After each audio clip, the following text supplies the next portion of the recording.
నాకు ఈ పెళ్ళి ఇష్టం లేదమ్మా.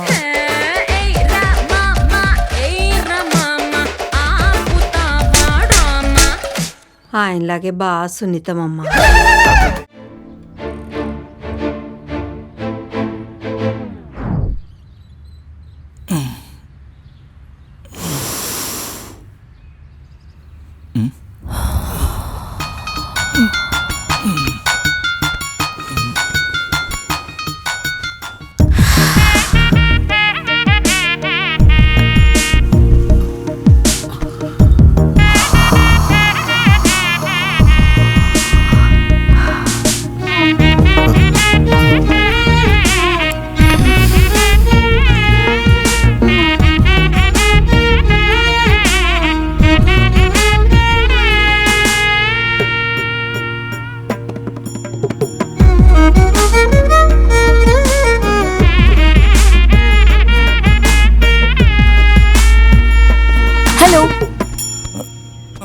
నువ్వేనా ఈ ఇంటికి కొత్తగా రెంట్కొచ్చిన పార్టీ అనుకుంటా?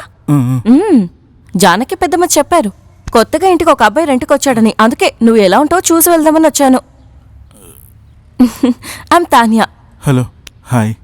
MBA first year, Saanvi college, Bengaluru. Subhash అండి. మధురై నుండి ఇక్కడికి వచ్చాను. ఓకే. ఇక్కడ ఒక బుక్ షాప్ లో వర్క్ చేస్తున్నాను. తెలుసు.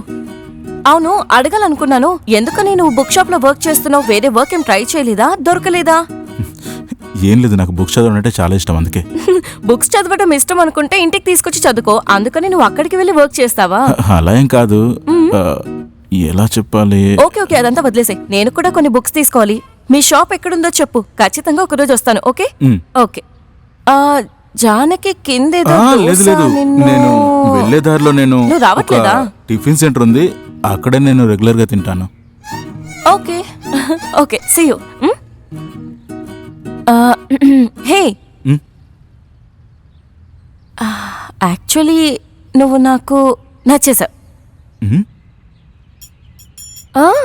నువ్వు కళ్ళు మాత్రమే చూసి మాట్లాడే ఒక టైప్ లో హాట్ గా ఉన్నావు. I like it. You something. Thank you. Okay చెప్పు, ఈరోజు ఏ టైంకి వర్క్ కంప్లీట్ అవుతుంది? నైట్ అవుతుంది, ఒక 9-9:30. 9-9:30.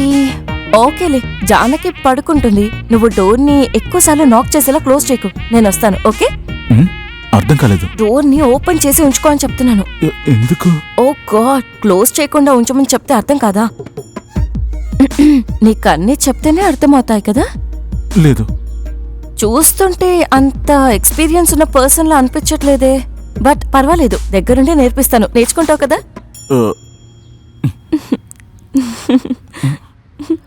సరే ఓకే, నువ్వేం కంగారు పడుకో, నేను ట్రైనింగ్ ఇస్తాను. ఓకే, ఈవినింగ్ వస్తాను, కలుద్దాం. బాయ్ రా.